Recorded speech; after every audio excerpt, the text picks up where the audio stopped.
Pastor Clóvis Costa, lá da Segunda Igreja Batista, em Eda, né? Pastor Fábio.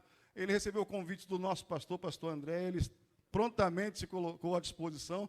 Ele está acompanhado da sua linda família, né? E eu tenho certeza que ele vai estar apresentando, não só, né, aqueles que estão ali acompanhando, mas a princesinha, a preciosidade da casa, com certeza ele vai estar apresentando também. Pastor Érico vai estar orando pelo irmão nesse momento, colocando o irmão nas mãos do Senhor e pedindo ao Senhor que Ele abençoe não só a sua vida aqui, mas a vida de todos nós que estamos aqui para ouvir a palavra de Deus.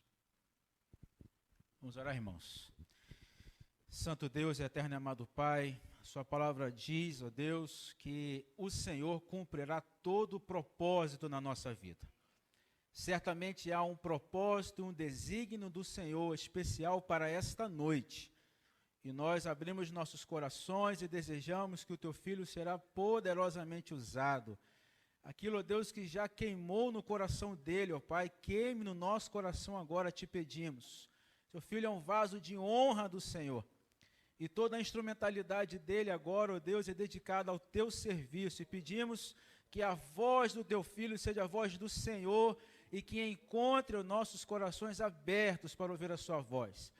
E já declaramos, ó Deus, a boa mão do Senhor, que acrescenta bênçãos sobre medida, sobre a vida do seu filho, da sua família e toda a sua descendência. Assim, ó Pai, nós concordamos em nome de Jesus. Amém.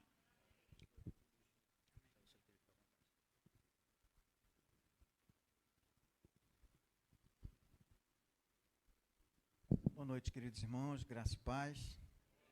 Estou muito feliz por estar aqui com os irmãos, fiquei muito honrado quando recebi o convite da parte do pastor André, e quero deixar claro que se constitui para mim um grande privilégio poder compartilhar a palavra de Deus com os irmãos. Como já foi mencionado, somos, eu e minha esposa, membros da Segunda Igreja Batista em Éden, pastor Fábio dos Reis. Alguns irmãos aqui devem conhecê-lo. Está comigo a minha esposa, meu filho Gabriel, minha esposa Cristina, fica de pé, por favor, meu filho Gabriel, minha nora Luísa, e a cereja do bolo, né? A Julieta, nossa netinha. Muito obrigado, podem se sentar. Nós temos um outro filho, esse é o caçula. O Bruno, que é o primogênito, é casado com a Catarine. Eles estão congregando na Igreja Batista Central, em Mesquita. E hoje eles têm os compromissos deles lá, não puderam estar conosco. Mais uma vez eu quero louvar a Deus pelo privilégio de poder compartilhar com os irmãos da palavra do Senhor nesta noite. O texto da nossa mensagem de hoje, que é baseado no Evangelho de João, capítulo 6, versículos de número 60 a 69. Esse texto, essa passagem da Escritura, começa apresentando um fato interessante, que é o fato de que alguns discípulos deixavam Jesus porque consideravam o seu discurso duro. E esse discurso duro ao qual eles se referem está localizado nos versículos anteriores de todo o capítulo 6. Quando Jesus se apresenta como o pão que desceu do céu. E, no determinado momento, Jesus fala que era preciso que comessem da carne dele e bebessem do seu sangue. Mas, no meio de um ponto e outro, eles são lembrados, ou eles lembram, ou Jesus se faz referência ao fato de que Moisés, que na época em que eles estavam no deserto, sob a liderança de Moisés, teve o pão que desceu do céu. E o pão que desceu do céu, naquela ocasião, saciou a fome, mas eles voltavam a ter fome. E Jesus, então, se apresenta como o pão, não mais o tipo, que era o maná, mas o antítipo, que era Jesus, que aquele pão apontava para este pão. E Jesus se apresenta para eles. Isso era um discurso duro, por quê? Porque eles tinham aquele evento do passado em grande conta. Aquilo era o evento, um milagre fantástico, uma coisa sobrenatural que Deus tinha operado para preservar a própria existência do seu povo no deserto. Aí Jesus descredibiliza, aspas, descredibiliza aquele evento e se apresenta como o evento, como o verdadeiro pão que desceu do céu. Mas o discurso torna-se um pouco mais duro quando Jesus fala que eles precisavam comer da sua carne e beber do seu sangue. Diante desse discurso, alguns deixavam ele, afirmando que não podiam ouvir aquele discurso por ser muito duro. A ideia principal dessa passagem das Escrituras, capítulo 6 todo, diz respeito ao discipulado, de discípulos que seguem a Jesus condicionados a um discurso massageador, a um discurso agradável, a um discurso palatável, e outros que deixam Jesus por conta de uma palavra dura, de um discurso difícil de ouvir ou de engolir. E a partir desse momento, a partir do versículo 60 até o 69, nós vemos algumas verdades relacionadas ao verdadeiro discipulado. E é sobre isso que nós vamos falar hoje, irmãos.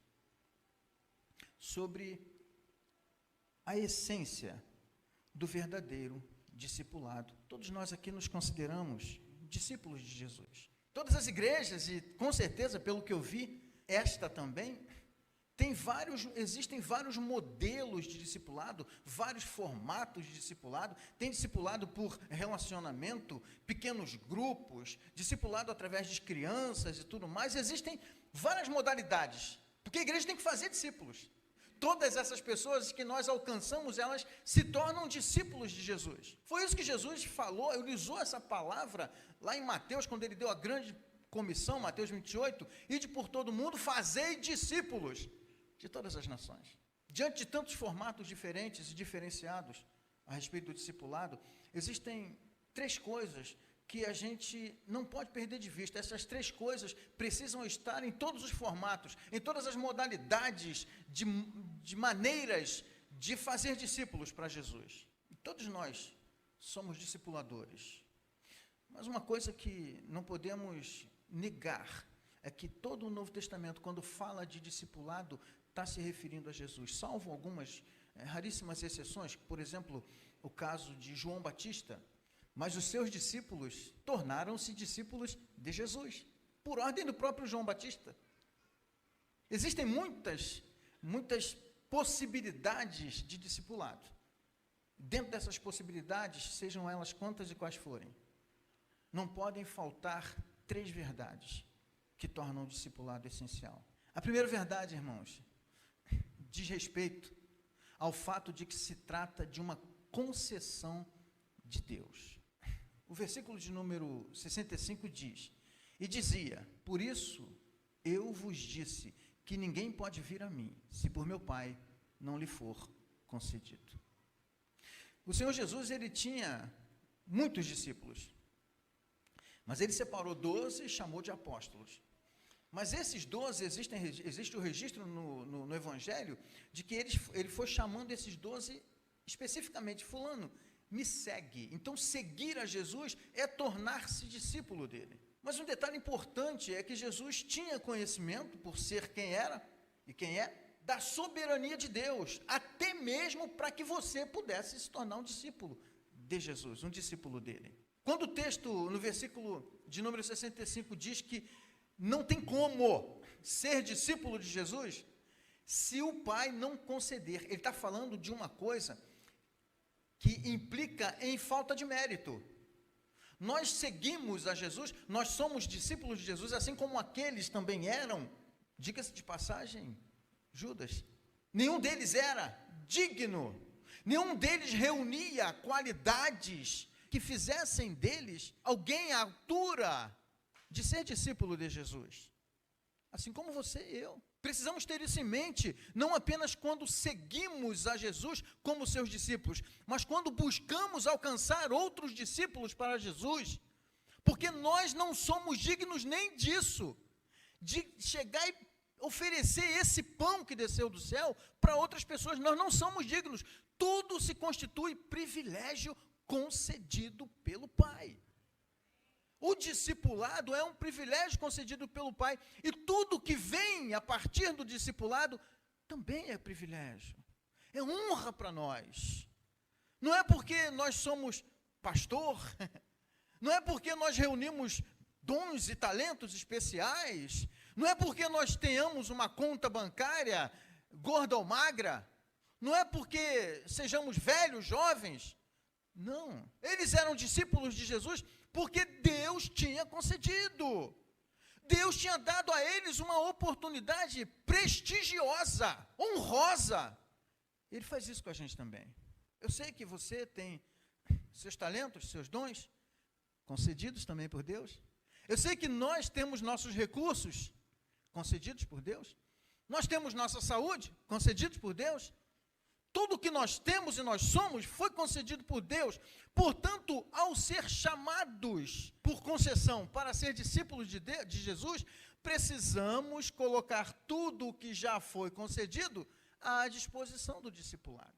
Não tinha outra forma de seguir a Jesus, de ser discípulo de Jesus, a não ser entendendo. Isso se constitui um privilégio concedido pelo Pai, é uma concessão que ele faz. Não tem aquele texto lá bonito que a gente gosta de repetir, aquele versículo que o Espírito Santo nos convence do pecado, da justiça e do juízo.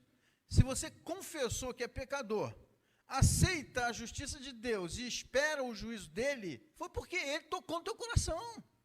Não é porque você, que sacada que eu tive agora eu tomei ciência disso. Não, foi ele que tocou no seu coração. É concessão também, tudo, irmãos.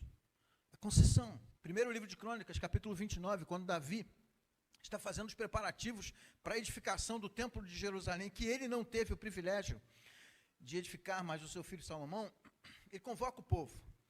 E nessa convocação ao povo para fazer aquelas ofertas todas, ele faz uma declaração que nós precisamos fazer no nosso coração, na nossa consciência, não apenas quando dizimamos, mas quando acordamos todos os dias.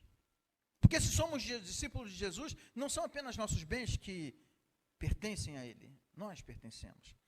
Eu vou ler aqui para os irmãos, 1 Crônicas 29, de 11 a 14. Tua é, Senhor, a magnificência e o poder e a honra, e a vitória e a majestade, porque teu é tudo quanto há nos céus e na terra. Teu é, Senhor, o reino, e tu te exaltaste por cabeça sobre todos. Riquezas e glórias vêm diante de ti, e tu dominas sobre tudo, e na tua mão há força e poder, e na tua mão está o engrandecer e o dar força a tudo. Agora, pois, ó nosso Deus, graças te damos, e louvamos o nome da tua glória, porque quem sou eu? Olha o que Davi fala. E quem é o meu povo? Para que pudéssemos oferecer voluntariamente semelhantes coisas, porque tudo vem de ti, e da tua mão te damos. Davi se referia, obviamente, aos recursos materiais que estava sendo dedicado ao templo para a sua edificação. Mas Davi tinha consciência, irmãos, de que ele pertencia ao Senhor. De vez em quando Davi olhava para si mesmo. Diga-se de passagem o Salmo 103. Bendize, ó minha alma, ao Senhor, e não te esqueças de nenhum dos seus benefícios. Bendize, ó minha alma, ao Senhor. Davi está falando com quem? É consigo mesmo. A gente precisa fazer isso, irmãos. Para ser discípulo do Senhor, precisamos entender e nos lembrar que nós somos pó. Somos pó. O que temos, o que somos e o que fazemos é concessão. Se você evangeliza, você está tendo a honra de servir ao Rei dos Reis, ao Senhor dos Senhores. Não tem privilégio maior, irmãos. Nós estamos falando de discipulado. Naquele tempo haviam muitas escolas de discipulado. A mais famosa era a escola de Hillel. Hillel era o nome do rabino. E tinha muitos discípulos lá. O Novo Testamento fala de alguns grandes rabinos. O apóstolo Paulo, que era o apóstolo Paulo, um super fariseu, né? E depois se tornou o grande apóstolo Paulo.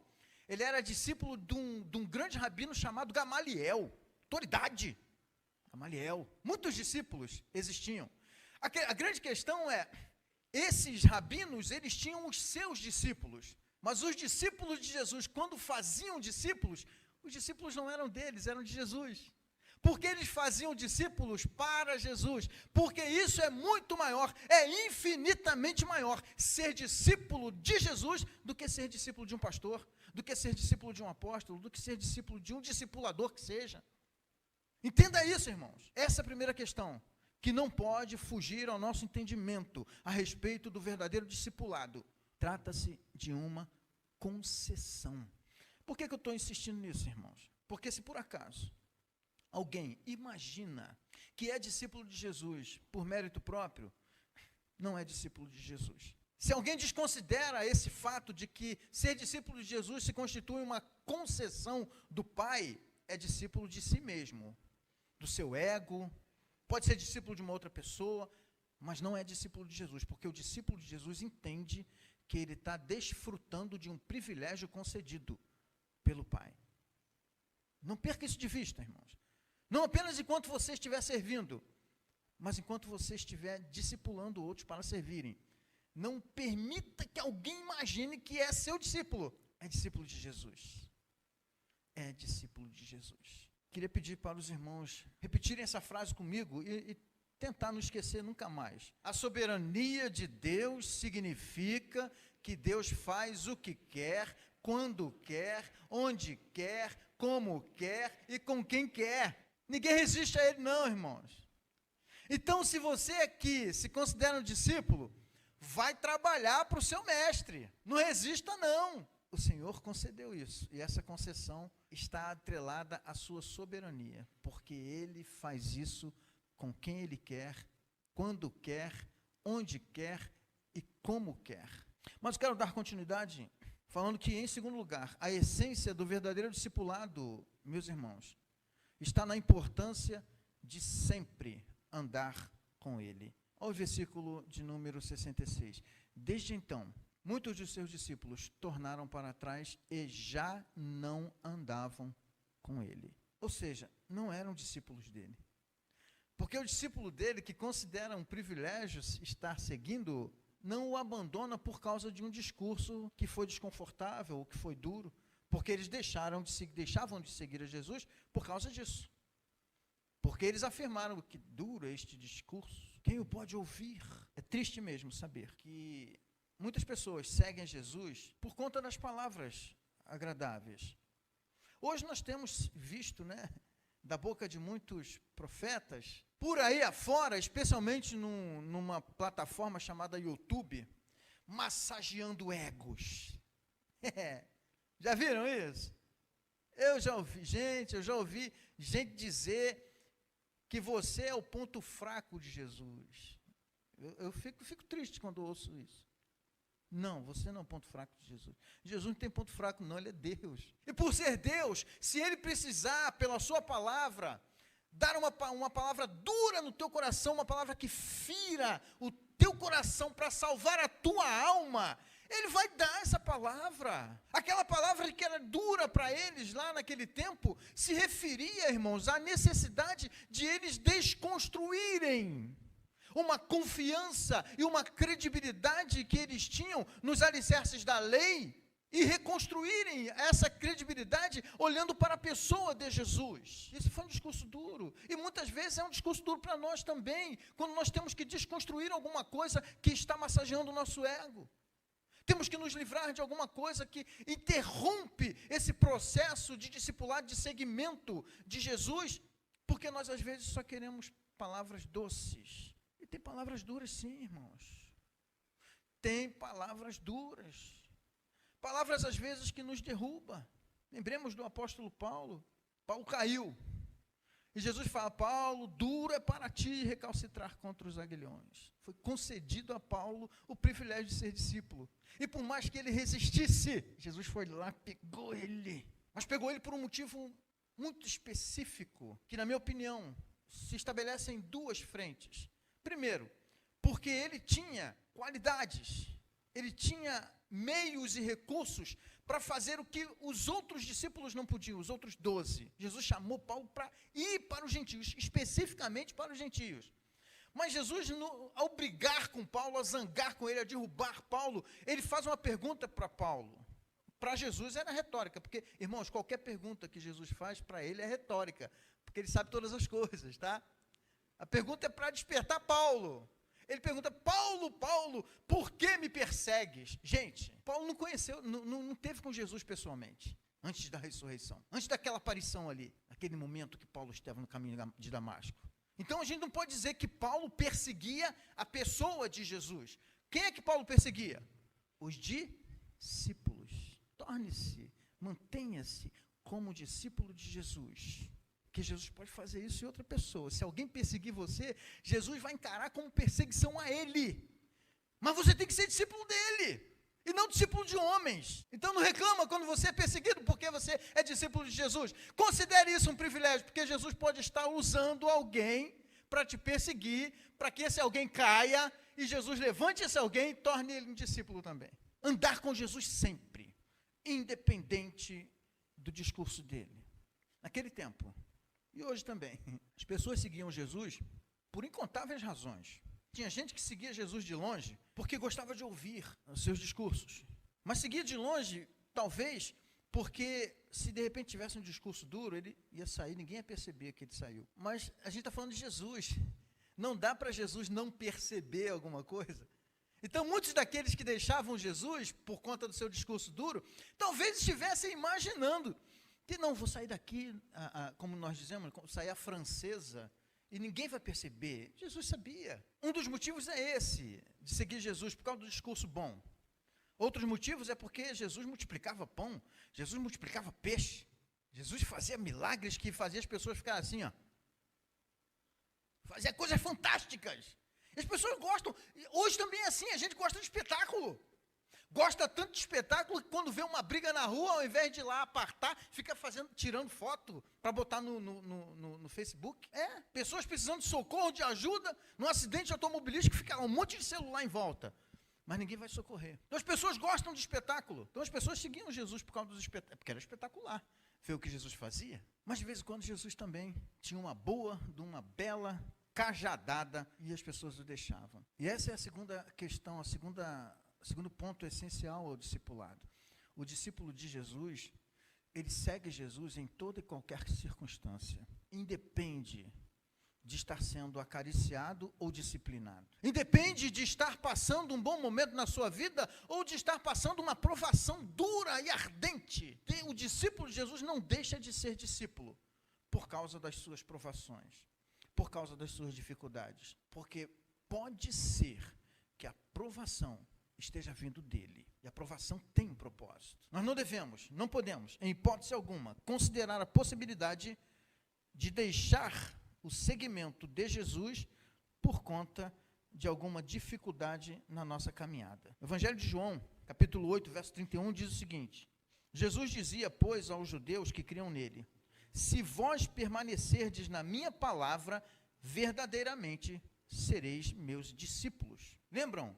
Por que os discípulos deixaram Jesus? Por causa do discurso. Discurso é palavra. Se permanecermos na palavra de Jesus, seja ela qual for, não tem como, irmãos, nós separarmos das Escrituras algum trecho, alguma passagem, algum texto, alguma fala, alguma ordem. Não, essa aqui dá para obedecer, essa aqui eu vou ser discípulo. Aí quando a gente chega ali, não dá não, isso aqui, aí passa.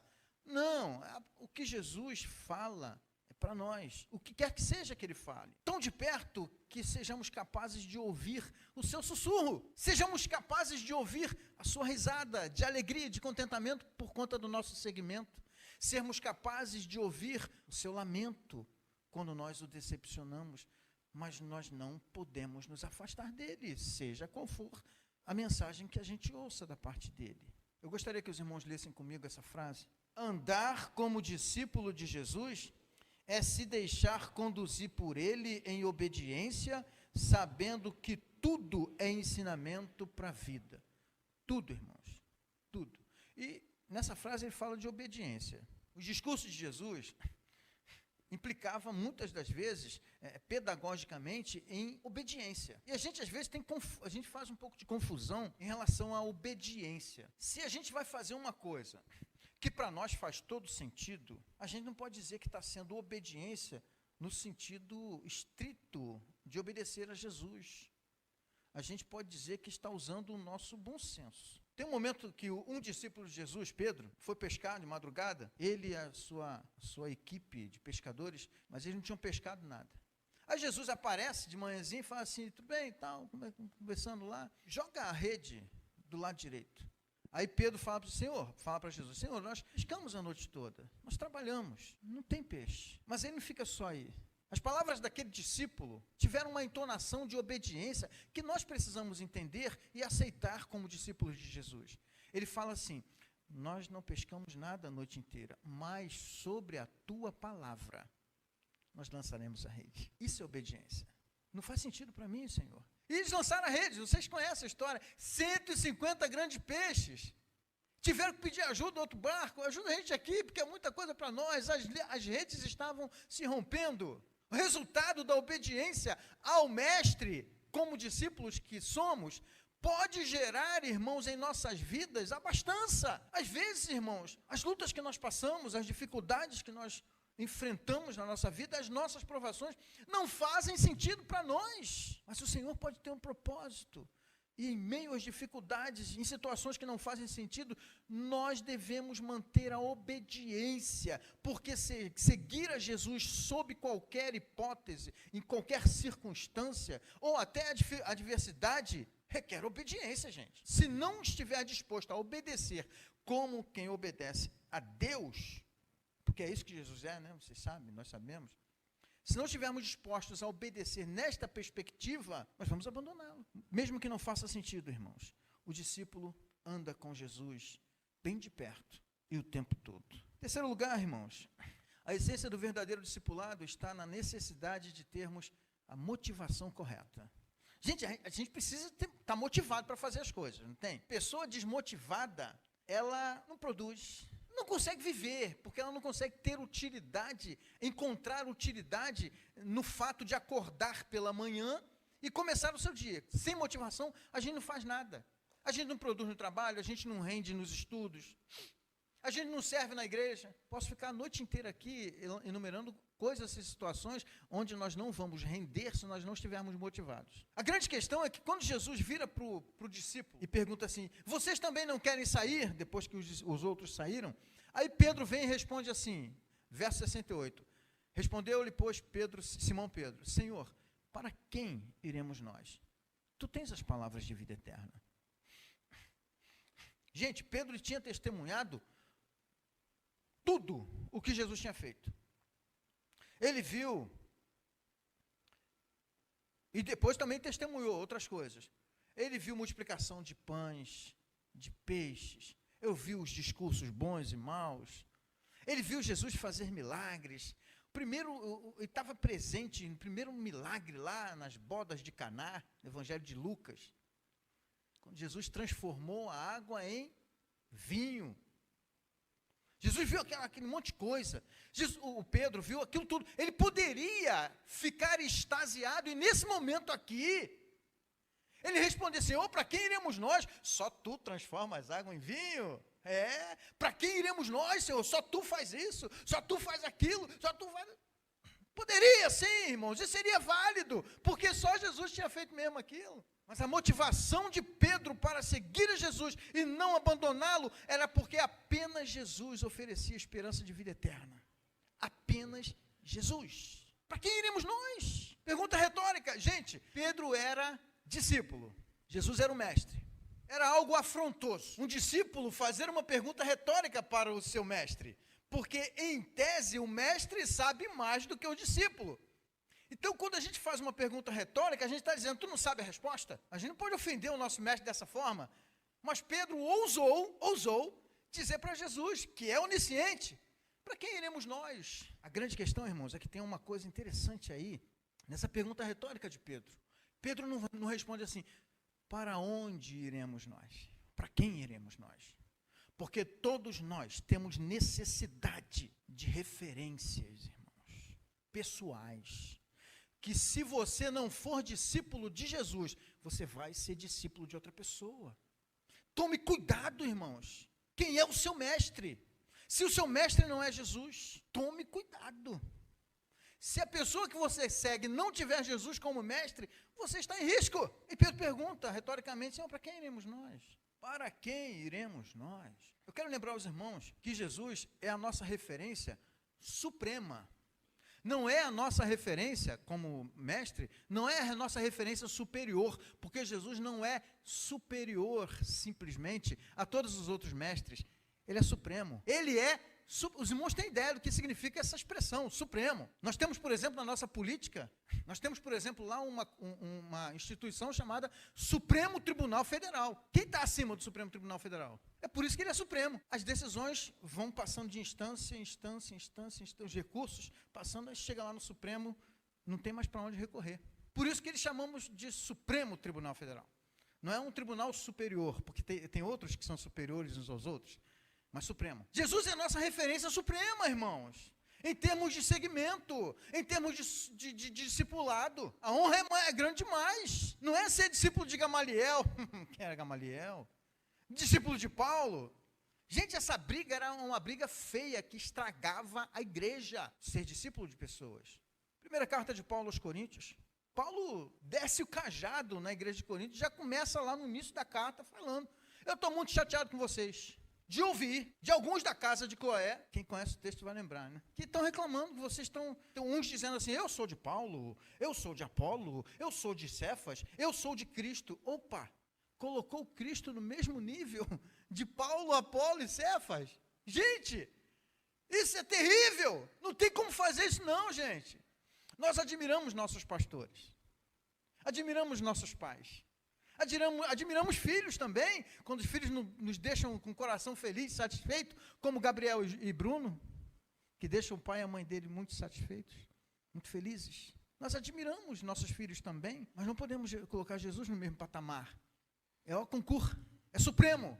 A partir dali, irmãos, na carta aos Coríntios, Paulo começa a diluir ali um monte de erros teológicos, doutrinários, comportamentais, de várias naturezas, irmãos, que tinha ali na igreja de Corinto. Mas tudo começou porque eu sou de fulano, eu sou de Beltrano. Não, somos todos de Jesus. Aí Paulo responde, retoricamente também: por acaso foi Paulo crucificado por vós? Essa perspectiva de eternidade na pessoa de Jesus, ela precisa ser levada por nós, discípulos de Jesus, com muita seriedade, porque Jesus nos concede bênçãos, não é verdade? Ele nos concede saúde, recursos financeiros, ele é o nosso provedor, em todos os sentidos. Mas nenhuma dessas coisas, irmãos, pode receber o valor que ela não tem. Quem já leu Surpreendido pela Alegria, de C.S. Lewis? É uma autobiografia dele. Olha o que ele diz: se eu encontro em mim um desejo que nenhuma experiência desse mundo possa satisfazer, a explicação mais provável é que eu fui feito para um outro mundo. Se nenhum dos meus prazeres terrenos é capaz de satisfazê-lo, isso não prova que o universo é uma fraude. Provavelmente, os prazeres terrenos não têm o propósito de satisfazê-lo, mas somente de despertá-lo, de sugerir a coisa real. Se for assim, tenho de tomar cuidado para, por um lado, jamais desprezar ou ser ingrato em relação a essas bênçãos terrenas e, por outro lado, jamais confundi-lo com outra coisa, da qual elas não passam de um tipo de cópia, um eco, uma miragem. Deus nos abençoa o tempo todo, com muitas coisas, mas nenhuma dessas bênçãos pode ser comparada com a bênção de alcançar a vida eterna por seguir a Jesus. Eu quero encerrar, irmãos, lembrando o que Paulo nos fala na carta aos Coríntios, capítulo 15, verso 19. Se esperarmos em Cristo apenas no tempo presente, ou apenas nesta vida, somos os mais miseráveis de todos os homens. Não seja um discípulo miserável. Espere no seu mestre, espere encontrar com ele na glória celeste. Espere alcançar a vida eterna por causa dele, não porque você o segue, mas porque ele te chamou para segui-lo. É por causa dele. Essa é a perspectiva do verdadeiro discípulo. Eu gostaria que os irmãos aplicassem isso em seus corações. Se o discipulado é uma concessão, não pensemos que o merecemos, mas estejamos certos de que desfrutamos de um tremendo privilégio. Saia daqui hoje feliz, com o coração cheio de alegria, de contentamento, porque você tem um privilégio que muitos não têm, porque o Senhor ainda não chamou, mas Ele já te chamou. E se o discipulado consiste em andar com Jesus sempre, quanto mais estivermos próximos do Mestre, tanto melhor. Se o discipulado nos associa à vida eterna, aprendamos hoje as lições do desapego. E muitas pessoas abandonam o Senhor, porque não conseguiu se desapegar das coisas e das pessoas em função dele, em função de segui-lo, seja o que for que você tem, sejam bens ou sejam pessoas que Deus te concedeu. Deus te concedeu para esse tempo aqui, tá? Para esse tempo aqui, não para a eternidade. Não para a eternidade. Ser discípulo de Jesus consiste em termos a motivação certa. Eu sigo a Jesus pela eternidade, pela vida eterna. Sejam essas palavras de Pedro as suas palavras. E pergunte retoricamente para você mesmo: para quem eu irei? Só Jesus tem palavras de vida eterna. Que Deus te abençoe. Que Deus tenha misericórdia de você e de mim também.